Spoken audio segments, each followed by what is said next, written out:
The love triangle between Courtney, Duncan, and Gwen has caused a lot of discourse within the total drama community. Why would the writers do such a thing? Was it worth giving up these characters' personalities? So today, I'm going to give my personal opinions on everything.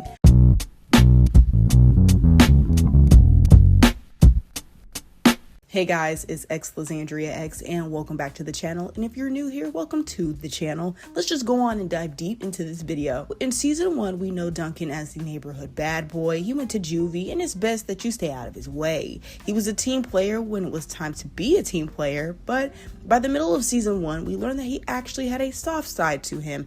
And this soft side kind of fleshes out Duncan as a character and gives him more depth as opposed to just being the bad boy. So Gwen in season 1 was labeled as the goth chick. Even though she has this I don't care persona, she was still a character that you were able to root for because she had a side of her that was just not just so quote unquote, lack of better words, goth chicky. Gwen was actually really nice, but she just hated the antics that Chris had them do, and also with the drama being around the camp. Courtney in season 1 was the uptight, A-type girl, rule follower, and trying to do the best for the good of the team. Courtney was very likable and someone you could easily root for. Even her build up to Duncan was great, which is actually the perfect segue into talking about Courtney and Duncan's relationship. So I want to talk about this before the season 2 special celebrity manhunt. So in season 1, we notice how Duncan already has this liking to Courtney,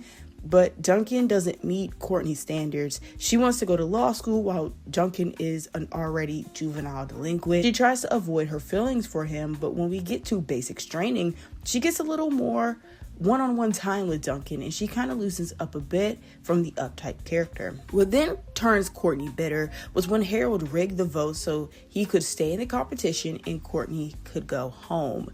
So season 2 for their relationship was actually quite interesting because this was when they also tried to shoehorn in the possibility of Gwen and Duncan having some sort of side thing. Even then, it showed that Gwen and Duncan just had things in common and Duncan was still committed to Courtney. And when Courtney entered into the competition midway into season 2, their relationship was this love-hate thing. Like, they had moments where they would be like cute and flirtatious, and then the other half was just arguing and toxicity. And then the relationship between these two had particularly ran its course until we get into the celebrity manhunt episode. Hurry it up! Back off! It won't go any faster than this. What we need is a man behind the wheel. What you need is some tape over your mouth. Well, if you just listen to me. Oh, I'll start listening the minute you say something worthwhile. You're insane, you know that? And you are a monster! So this special was practically chaotic for all of the characters, but we're obviously just going to focus on the main 3. But first, let's back up a little bit with Heather. So it was stated that Heather and Gwen were in an internet war, and I'll just play what Heather was saying about Gwen when she's imitating her. We are? Now look at my butt! Ugh, how dare you interrupt my loser video blog? I wish Duncan were here so I could kiss him, even though I'm way too scared to tell him how much I love him, because I'm too cool. Mwah. Yes. Save the whales. So it has been implied that Gwen has had a crush on Duncan the whole time. We know that Heather hasn't been the world's most trustworthy person. However, it does make you question and think, especially what they tried to do in action. And at the end of the episode, when everybody is going into season 3, we see Courtney in a confessional and she says, Looks like I'm back for another season, and I'll be keeping a much closer eye on Gwen. So not trusting that boyfriend stealer. I have a video on this channel talking about the derailment of Courtney, so I'll leave that in the cards above because I talk about in that video that when we get into World Tour, she was actually going back to her old self once Duncan quit the competition. She was doing her best for the good of the team and she started to become redeemable. We could also see that she missed Duncan, but she really just wanted her head to really just be in the game. And then when it came down to Gwen and her character, we see that she started to have more concerns for Duncan as well, more than she ever had. When Gwen was in a confessional talking about Heather and Alejandro, she mentioned how her and Duncan were in a relationship, and then she hurried up and said Trent. I I want that tape back. Give me the tape. How do you open this thing? So what happened between these two? Did they kiss? Did they explore one another to see if it would be a good match? Like, what exactly happened?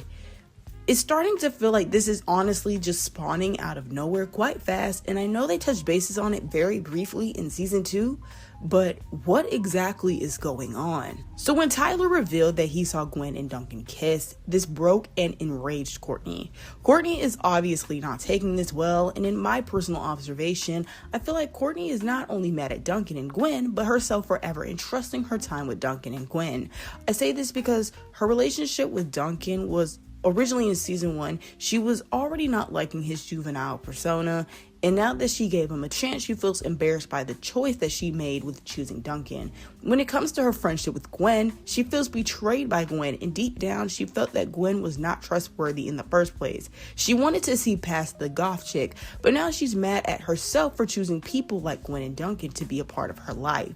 We see Courtney for the rest of the season spiraling mentally, but I feel like this is deeper for Courtney than we realize. She gave her life to people who blindsided her, to people who she thinks has no goals going for them. This is making her feel less than and a loser and a disgrace to herself.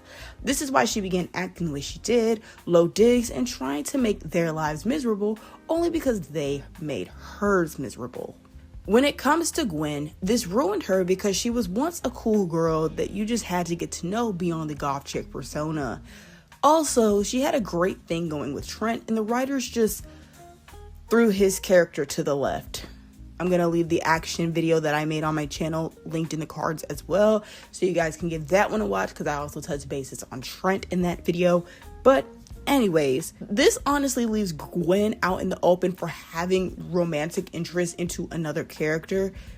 And after her relationship with Trent, they really should have just left her alone. I could say that she should have just focused on winning the million, but you can't really say that because in one version, she actually wins Total Drama Island. So the only thing left for her character is to try to put her with someone else. And in all honesty, I would rather have Gwen be written out than what they did her character, because by the time we get into All Stars, she's just whiny and upset that Courtney won't be her friend.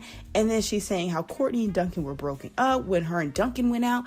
Of course, this is like a misunderstanding and a mistypo from the writers of season 5, because Courtney and Duncan were obviously in a relationship.